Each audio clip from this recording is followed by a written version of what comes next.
जय श्री ओम नमः सिद्धेभ्यः। जय श्री महावीराय नमः।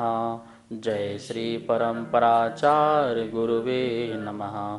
जय श्री उमा स्वामी गुरुवे नमः। जय श्री शांति सागर गुरुवे नमः।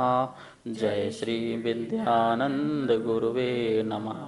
मोक्ष मार्गस्य नेतारं भेत्तारं कर्म भूभृतां ज्ञातारं विश्वतत्त्वानां वन्दे तद्गुणलब्धये। मङ्गलं भगवान् वीरो मङ्गलं गौतमो गणी मङ्गलं कुन्दकुन्दार्यो जैनधर्मोऽस्तु मङ्गलम्। तत्वार्थ सूत्र परम मांगलिक ग्रंथ है। आचार्य कुंद के शिष्य आचार्य उमा स्वामी द्वारा यह विक्रम की प्रथम शताब्दी में लिखा गया है। इसकी भाषा संस्कृत है, शैली सूत्रात्मक है। 10 अध्यायों में यह विभाजित है। 7 तत्वों का जिसमें वर्णन है।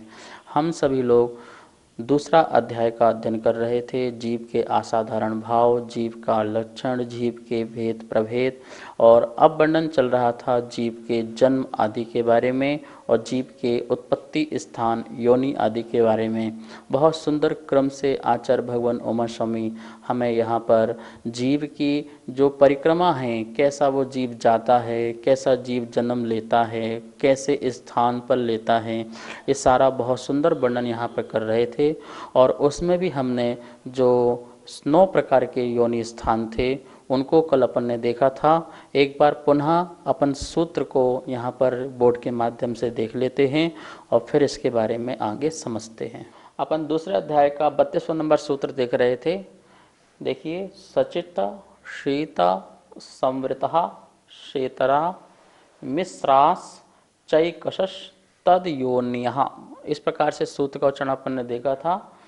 पहला सचित, दूसरा शीत, तीसरा संवृतः, सा इतर, इतर मतलब विलोम, इससे उल्टे। तो सचित का उल्टा अचित, शीत का उल्टा उष्ण, संवृत का उल्टा विव्रत। इस प्रकार से ये 6 भेद हो गए। मिश्रहा, मिश्र मतलब मिश्र, इनको आपस में मिश्र करके बनाएं तो सचित अचित, शीत उष्ण, संवृत विव्रत। इस प्रकार से यह तद योनिहा, उसके वह योनियाँ हैं। जीव के जन्म लेने के स्थान के लिए जो बोला जाता है उसे योनि कहते हैं। तो अपन ने सचित के जो 3 भेद कल पढ़े थे, सचित, उसका उल्टा अचित, और मिश्र मिला लेंगे तो सचित और अचित। जीव सहित योनि को सचित योनि, जीव रहित योनि को अचित योनि, और जीव सहित और रहित दोनों प्रकार की जो योनि होती है वो कहलाती है सचिता अचित योनि कहलाती है। इस प्रकार से 3 योनि के बारे में कल अपन ने पढ़ा था। आज अपन शीत और समृत इस प्रकार की योनि के जितने भी भेद हैं उनके बारे में यहाँ पर समझते हैं। शीत योनि, योनि बताया था आपको, जन्म के स्थान को योनि कहते हैं। जहाँ जीव जन्म लेता है, आधार है, उसको योनि कहते हैं। और यहाँ पर गुण योनि की बात चल रही है, उसके स्पर्श रस गंध की बात चल रही है।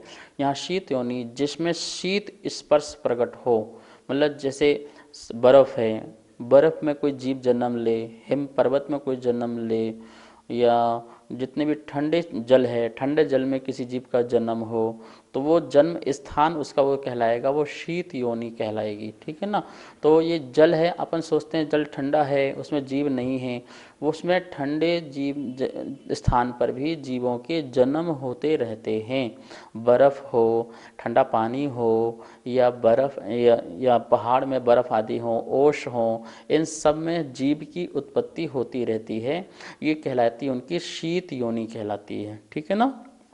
फिर दिया है उष्ण योनि, शीत का विलोम करो तो उष्ण, उष्ण जिन पुद्गलों में उष्ण स्पर्श होता हो, उष्ण स्थान हो, वहाँ पर जीव का जो उत्पत्ति स्थान है वो उष्ण योनि कहलाएगी।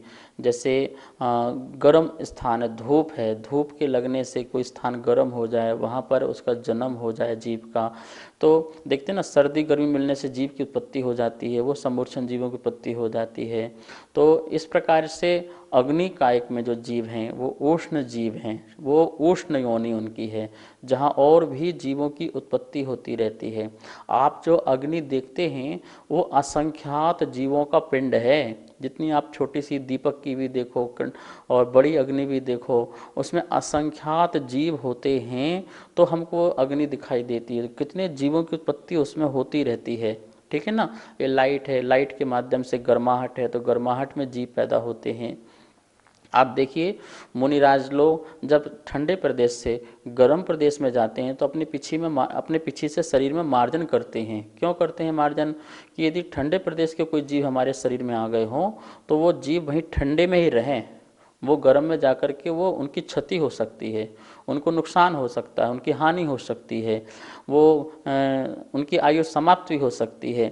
इसलिए वो मार्जन करते हैं और फिर वो गर्म स्थान में जाते हैं, और जब गर्म के स्थान से वो ठंडे स्थान में जाते हैं तो पुनः उसका फिर मार्जन करते हैं पीछे से, कि गर्म स्थान के जो जीव हैं वो गर्म में ही रहें, ठंडे में प्रवेश ना करें।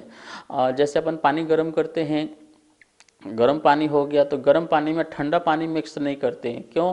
क्योंकि ठंडे पानी के जितने भी जीव होंगे गर्म में जाने के बाद क्या हो जाएंगे, वो मरण को प्राप्त हो जाएंगे। तो इस प्रकार से बड़ी सावधानी बरतते हैं, क्योंकि वो जीवों की उत्पत्ति उसमें हमेशा हर समय होती ही रहती है, जिसे हम रोक नहीं सकते हैं। अनंत जीव संसार में है महानुभाव। तो इस प्रकार से शीत समझ में आ गया ना। जो ठंडे स्थानों में, ठंडे प्रदेशों में जहाँ जीव की उत्पत्ति का स्थान होता है उसे शीत योनि कहते हैं।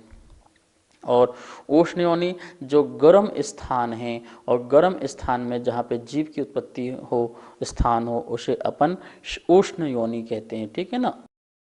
और इस प्रकार से यहाँ पर तीसरी नंबर की जो है शीतोष्ण योनि। शीतोष्ण मतलब मिश्र, शीत प्लस उष्ण, शीत और उष्ण उभय रूप से जो दोनों अवस्था पाई जाए उसे अपन कहेंगे शीतोष्ण योनि। मतलब वहाँ पर ठंडा भी हो और गर्माहट भी हो, दोनों की मिश्र स्थान से। जैसे मान लो कि अब यहाँ पर धूप आ भी रही है तो गर्म भी लग रहा है और ठंडी भी लग रही है। ऐसा कभी होता है ना। अभी जब सुबह से धूप निकलेगी तो हमको थोड़ा गर्माहट भी महसूस होगी और थोड़ा ठंडी भी महसूस होगी। तो वातावरण क्या है, शीतोष्ण वातावरण कहलाएगा। कौन सा वातावरण कहलाएगा? वो शीतोष्ण, शीत प्लस उष्ण। ऐसे स्थान पर जीवों की उत्पत्ति होना वो शीतोष्ण योनि स्थान कहलाएगा।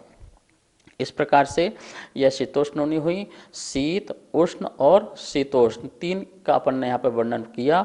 और अब जो सातवीं योनि जो है वो संवृत योनि है। संवृत मतलब होता है जो पुद्गल स्कंद दिखने में नहीं आते हैं। मतलब संवृत, जो वृत है, जो स्थान है वो ढका हुआ है, ढके हुई योनि को कहते हैं संवृत योनि कहते हैं। जो हमको दिखती नहीं है, जिनका आकार गुप्त होता है, दिखता नहीं, वहाँ जीव पैदा हो जाता है, पता नहीं चलता, वो संवृत योनि है।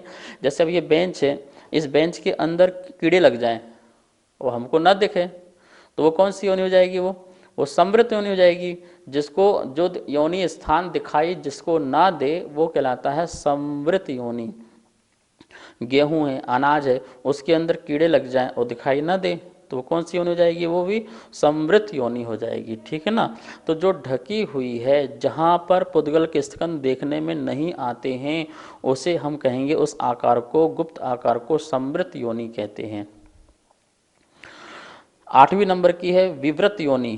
विवृत योनि मतलब जो पुद्गल स्कंद प्रकट आकार लिए हों, देखने में आते हों, जो दिखता हो, सामने दिखता हो कि जीव पैदा उसमें हो रहे हैं, तो वो जो योनि कहलाएगी वो खुली हुई, स्पष्ट सामने जहाँ से जीव दिखता है कि यहाँ से जीव पैदा हो रहे हैं, निकल रहे हैं। कभी आप देखिए गड्ढे से चींटियाँ निकल रही हैं, मकोड़े निकल रहे हैं, और भी कितने सारे जीव निकलते जा रहे हैं। मधु और जो ये दीमक होती है, वो दीमक भी निकलते जा रही है उसके अंदर से, ज़मीन के अंदर से। वो क्या है, वो हमको स्पष्ट दिखाई दे रहा है कि वहाँ से जीव जन्म हो रहा है, वो विवृत योनि हो जाती है। इस प्रकार से संवृत योनि और विवृत योनि। अब दोनों को मिला दो कि प्रकट और अप्रकट, जो दिखती भी हो और ना भी दिखती हो। तो इस प्रकार से जो योनि है उसे कहते हैं संवृत विवृत योनि कहते हैं। कुछ प्रकट और कुछ अप्रकट रूप से जो योनि होती है उसे संवृत विवृत योनि कहते हैं। इस प्रकार से यहाँ पर अपन ने ये 9 प्रकार की योनियों का वर्णन देखा। नमस्ते गुरुदेव, आपने जो 9 प्रकार की योनियाँ बताई है, ठंडी, गर्म, उसमें एक जीव को कितने प्रकार की योनियों में रहना होता है? अपन ने यहाँ पर 9 प्रकार की गुण योनियाँ देखी। सचित, अचित, सचित, अचित, शीत, उष्ण, शीतोष्ण, समृद्ध, विव्रत, संवद, विव्रत। इस प्रकार से 9 प्रकार की अपन ने क्वालिटी की अपेक्षा 9 प्रकार की योनि पड़ी, मतलब कि जीव सहित, जीव रहित, जीव सहित और रहित भी, और शीत, उष्ण, शीतोष्ण, खुली, ढकी, प्रकट, अप्रकट और मिश्र रूप से। इस प्रकार से अपन ने ये योनियाँ देखी। इन सब समूह में से एक एक योनि ले लीजिए, तो किसी में सचित आ गया, किसी में उष्ण आ गया, किसी में ढकी हुई, किसी में प्रकट अप्रकट रूप से। तो इन तीनों ग्रुप में से अपने 3 ग्रुप बनाए अपन ने, सचित अचित, सचित अचित, शीत उष्ण शीतोष्ण, समृद्ध विव्रत संवृत विव्रत। ये अपन ने जो पार्ट बनाए 9 में, इनमें से किसी में से एक एक लेकर के करेंगे तो कुल मिलाकर के एक जीव में 3 प्रकार की योनि हो सकती है। जैसे मान लो किसी जीव की सचित योनि है, जीव सहित है, अब वो ठंडी भी हो सकती है, गर्म भी हो सकती है, प्रकट भी हो सकती है, अप्रकट भी हो सकती है। तो इस प्रकार से कुल मिलाकर के यदि अपन एक एक लेंगे तीनों में से, तो हर जीव को नियम से 3 प्रकार की योनि तो होती ही होती है। इसका और अपन को विस्तार रूप से समझना है तो आइए अपन स्लाइड के माध्यम से इस बात को देख सकते हैं कि उपाद जन्म वाले, समूर्छन जन्म वाले और गर्भ जन्म वाले में ये 9 प्रकार की योनि को अपन इसमें लगा के देखते हैं। तो आपको वहाँ पर स्लाइड में राइट और क्रॉस का निशान मिलेगा, जिससे आप समझ जाएंगे कि किस जीव में कौन सी योनि हो सकती है। आप देखिए यहाँ पर आपको स्लाइड दिखाई दे रही होगी और उस स्लाइड में आप क्या लिखा है, जन्म प्रकार से सचित आदि योनि। जन्म प्रकार मतलब अपन ने जन्म के प्रकार पहले पढ़े थे, क्या पढ़े थे, समूर्छन, गर्भोपादः, जन्मः, 3 प्रकार के अपन ने जन्म पढ़े थे, समूर्छन जन्म, गर्भ जन्म और उपाद जन्म। समूर्छन जन्म मतलब जहाँ पर जीव परमाणुओं को इकट्ठा करके, योग्य पुद्गलों को, परमाणुओं को इकट्ठा करके जन्म ले लेता है, वो समूर्छन जन्म बताया था। जो माता पिता के शुक्र शोणित से मिलकर के, रजवीर से मिलकर के जो जन्म होता है उसे अपन ने गर्भ जन्म बताया था। और जो देव और नारकियों का जो उपाद जन्म बताया था, जो एक बेड सैया आदि होती है उसमें जो जन्म होता है वो जो है वो उपाद जन्म देव नारकियों का। ठीक है, तो 3 प्रकार का जन्म बताया था। उसी 3 प्रकार के जन्म को अपन सचित आदि योनियों में यहाँ पर गर्भित करते हैं। देखिए क्या लिखा है, सचित अचित सचिता चित्त अर्थात मिश्र योनि। ठीक है ना। अब ऊपर क्या लिखा है, उपाद, गर्भ और समूर्छन, ये 3। अब देखिए उपाद में कौन सी योनि हो, सचित अचित और सचिताचित में से 3 में से कौन सी योनि है, क्रॉस लगा हुआ है, तो वहाँ पर सचित योनि तो हो नहीं सकती, क्योंकि वो बेड है, एक स्थान है। जैसे आपके घर का बेड है, उसमें जीव को पैदा हो जाए तो वो अचित योनि तो नहीं हो सकती, सचित योनि तो नहीं हो सकती, जीव सहित योनि तो नहीं हो सकती है, और मिश्र वाली भी नहीं हो सकती। तो कौन सी योनि कहलाएगी, वो अचित योनि। जैसे ये टेबल है, इसमें कोई जीव का जन्म हो जाए तो ये स्थान जो है वो क्या कहलाएगा, सचित की अचित है, ये अचित कहलाएगा, जीव रहित स्थान कहलाएगा। ठीक है ना। तो उपाद जन्म वाले में से 3 योनियों में से कौन से होगा, एक क्रॉस लगा लीजिए आप, उनकी नियम से अचित योनि होगी, 3 में से 1। अपने पास 3 ग्रुप है ना, इनके उल्टे भी हैं और इनके मिश्र भी हैं। तब ये पहले वाले ग्रुप में से अपन ने उपाद जन्म वाले का मतलब देव और नारकियों का एक राइट कर लिया। क्या राइट कर लिया, अचित योनि। 2 में अपन ने क्या लगा लिया, क्रॉस लगा दिया, किसमें, सचित में और सचिता चित्त में। ठीक है। अब जो गर्भ जन्म वाले हैं, गर्भ जन्म वाले में जो मनुष्य हैं और जानवर आदि हैं, ये गर्भ जन्म वाले जो जीव हैं, इनमें अपन देखिए कौन सी योनि लगाएंगे, तो सचित में अपन ने क्रॉस कर रखा है, अचित में भी अपन ने क्रॉस कर रखा है। जो तीसरी योनि है सचित अचित मतलब जीव सहित और पुद्गल परमाणुओं का शरीर। इस प्रकार दोनों से मिलकर के, जैसे शरीर है, माँ का शरीर है, शरीर क्या है, ये पुद्गलों का पिंड है, तो ये हो गया अचित। और आत्मा जो माँ की है वो कहलाएगी सचित। इस प्रकार सचित और अचित दोनों स्थान पर जीव का जो जन्म होता है, बालक का, बेटी का, बेटा का जन्म होता है, शिशु का जन्म होता है, वो कहलाएगा सचिता चित्त। तो गर्भ जन्म वाले में कि अपन तीनों में से कौन सी योनि लगाएंगे, तीसरी नंबर की जो है सचिता चित्त, उसमें अपन ने राइट कर रखा है, बाकी 2 में क्रॉस कर रखा है। ठीक है, आपको समझ में आ रहा है ना। फिर समूर्छन जन्म, समूर्छन जन्म जो योग्य पुद्गल परमाणुओं को जलवायु के वातावरण को प्राप्त करके वो पैदा हो जाते हैं। जैसे आपका कमरा बंद है और यहाँ पे मच्छर पैदा हो गए, कहाँ से मच्छर आ गए, यहीं के परमाणुओं को लेकर के उनका जन्म हो गया, ठीक है ना, वो जीव कहलाते हैं समूर्छन जीव कहलाते हैं।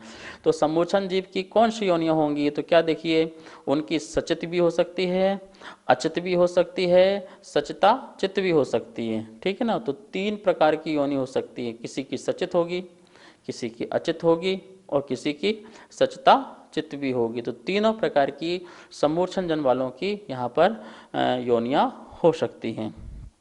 अब आगे देखिए, जो 3 प्रकार की और योनि हैं, शीत, उष्ण, शीतोष्ण, जो 3 प्रकार की हैं, इनमें अपन तीनों का विभाजित कर लेते हैं उपाद, गर्भ और समूर्छन की अपेक्षा। तो देखिए, उपाद वाले जन्म वाले देवनारकियों की अपन ने अचित योनि देखी थी, लेकिन अब शीत, उष्ण, शीतोष्ण में से कौन सा हो सकता है, तो देखिए शीत और उष्ण में राइट लगा है, शीतोष्ण में क्रॉस कर रखा है। जैसे नारकी होते हैं ना, नारकी के शुरू के नरक के स्थान कैसे होते हैं, वो उष्ण होते हैं, कैसे होते हैं, वो उष्ण होते हैं। और लास्ट के जो नारकियों के जो स्थान हैं वो कैसे हैं, बहुत शीत हैं, बर्फीले हैं, ठंडे हैं, ऐसे स्थान पर जन्म होना, ठीक है ना, वो कौन की हो जाएगी, वो हो जाएगी उष्ण। तो उपाद जन्म वालों का कैसा होता है, वो शीत होगा या तो उष्ण होगा, ठीक है, लेकिन मिश्र रूप से नहीं होगा, इसलिए मिश्र रूप में क्रॉस लगा रखा है।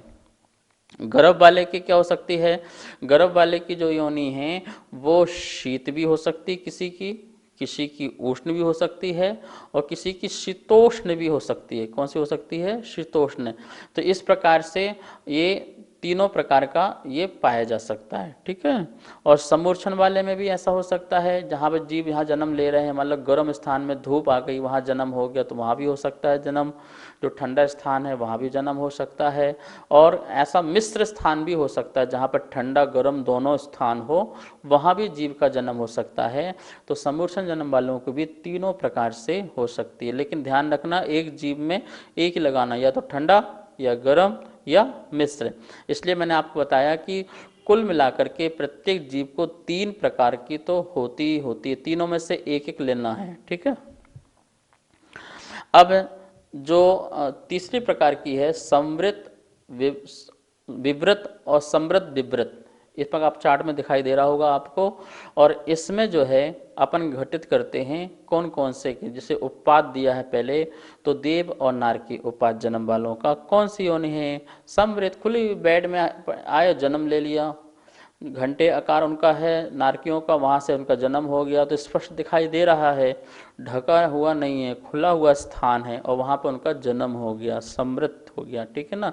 उनका विव्रत नहीं होगा, समृद्ध विव्रत भी नहीं होगा।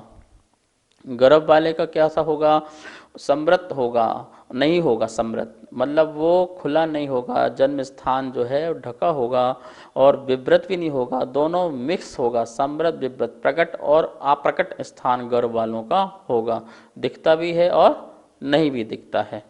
समूर्छन जन्म वालों का कैसा है, समूर्छन वालों का खुला स्थान में भी हो जाता है, ढके स्थान में भी हो जाता है, जैसे बेंच के अंदर हो जाए, गेहूं के अंदर घुन पड़ जाए तो उसके अंदर भी हो सकता है। तो इस प्रकार से ढका हुआ भी और खुला हुआ स्थान भी उनका जन्म का हो सकता है, लेकिन खुला हुआ और न खुला हुआ, प्रकट अप्रकट वाला नहीं होगा। तीसरे नंबर वाले में क्रॉस लगा हुआ है, ठीक है।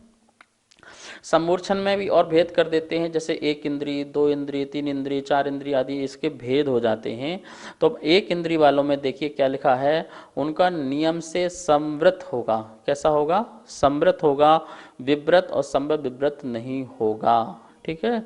विकलेंद्री में कैसा होगा, जो 2 इंद्री, 3 इंद्री, 4 इंद्री जीव हैं ये विकलेंद्री कहलाते हैं, चींटे, मच्छर, मकोड़े आदि सब ये विकलेंद्री जीव कहलाते हैं। और इनका कौन सा स्थान है, खुला स्थान है, कैसा स्थान है, जैसे चींटी है, मकोड़े हैं, मच्छर है, मक्खी है, इनका जन्म कैसे हो जाता है, खुले स्थान में हो जाता है। तो इनका इस जन्म स्थान कैसा है, वो खुला हुआ स्थान है, वो विव्रत है, ठीक है, समृत नहीं है, ढका हुआ नहीं है। इसी प्रकार से समृद्ध विव्रत भी नहीं है। पांच इंद्रिय जो जीव हैं, समूर्छन वाले पांच इंद्रिय जीव, ठीक है ना, वो त्रियंचों में जो समूर्छन आदि पाए जाते हैं, अथवा मनुष्य भी एक समूर्छन जीव पाया जाता है जो मनुष्य के गुप्त स्थान आदि में उत्पन्न हो जाते हैं जीव, वो जीव भी समूर्छन जीव होते हैं। तो बोले जो समूर्छन पंचेंद्रिय जीव हैं उनका नियम से विवृत होता है, मतलब खुला हुआ स्थान होता है, वहाँ पर वो जन्म ले लेते हैं। इस प्रकार से यहाँ पर अपन ने ये 9 प्रकार की जो योनियाँ थीं उनका किन किन को किसी प्रकार से जन्म स्थान हो सकता है उसके बारे में अपन ने यहाँ पर समझा। नमोस्तु आचार्य श्री, मेरा प्रश्न ये था कि किस योनि में कौन से जीव जन्म लेते हैं। जिस प्रकार से अपन जीव के जन्म स्थान पढ़ रहे हैं और उन स्थानों में कौन कौन से जीव जन्म लेते हैं ऐसा प्रश्न किया, तो जैसे देव और नारकी हैं, मनुष्य हैं, त्रियंच हैं, एक इंद्रिय, दो इंद्रिय, चार इंद्रिय, पांच इंद्रिय, ऐसे जीव हैं, इनका कोई ना कोई जन्म स्थान होता है। वो जन्म स्थान के बारे में ही अपन यहाँ चर्चा कर रहे हैं। और जो तुम्हारा प्रश्न है कौन जीव कहाँ कहाँ जन्म लेता है, तो इसका मैं आंसर आपको एक स्लाइड के माध्यम से देता हूँ, जिससे सारा का सारा आपको पूरा स्पष्ट हो जाएगा कि कौन जीव कहाँ कहाँ जन्म लेता है। तो अपन यहाँ पर स्लाइड में देखिए क्या लिखा है, देव और नारकी लिखा हुआ है, उनकी अचित स्थान योनि स्थान और शीत उष्ण में से कोई एक, और समृत योनि, इस प्रकार से प्रकट योनि, ये 3, ठीक है, देव और नारकियों की।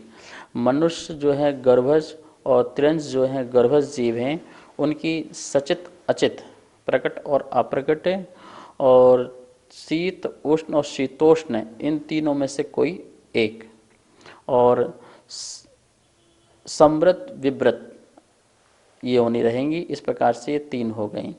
समूर्छन जो मनुष्य हैं और जो त्रियंश समूर्छन हैं, उनके तीनों प्रकार से सचित भी हो सकती, अचित भी और मिश्र रूप में से। तो इसमें से 3 में से आप किसी एक जीव का लगाएंगे तो एक ले लेना, और शीत उष्ण में और शीतोष्ण में से 3 में से कोई एक ले लेना एक जीव में, वैसे तीनों होती हैं, और बाकी विव्रत इनकी योनि होती है, ठीक है ना। एक इंद्रिय में जो पृथ्वी है, जल है, पृथ्वी है, वायु है, प्रत्येक वनस्पति है, इनकी भी सचित आदि में से तीनों में हो सकती हैं, और जब एक जीव में लगाएंगे तो कोई एक, और शीत उष्ण में से तीनों प्रकार की हो सकती हैं, एक जीव में लगाएंगे तो एक, और बाकी समृत योनि होती है अर्थात ढकी हुई। और अग्नि और जल की भी यही स्थितियां हैं, और इतना अंतर है कि अग्नि में शीत नहीं लेना है, उष्ण लेना है, और जल में शीत योनि लेनी है, ठीक है ना। और साधारण जो वनस्पति है वह उनकी सचित योनि ही होती है, जीव सहित योनि ही होती है, और शीत उष्ण शीतोष्ण से तीनों हो सकती हैं।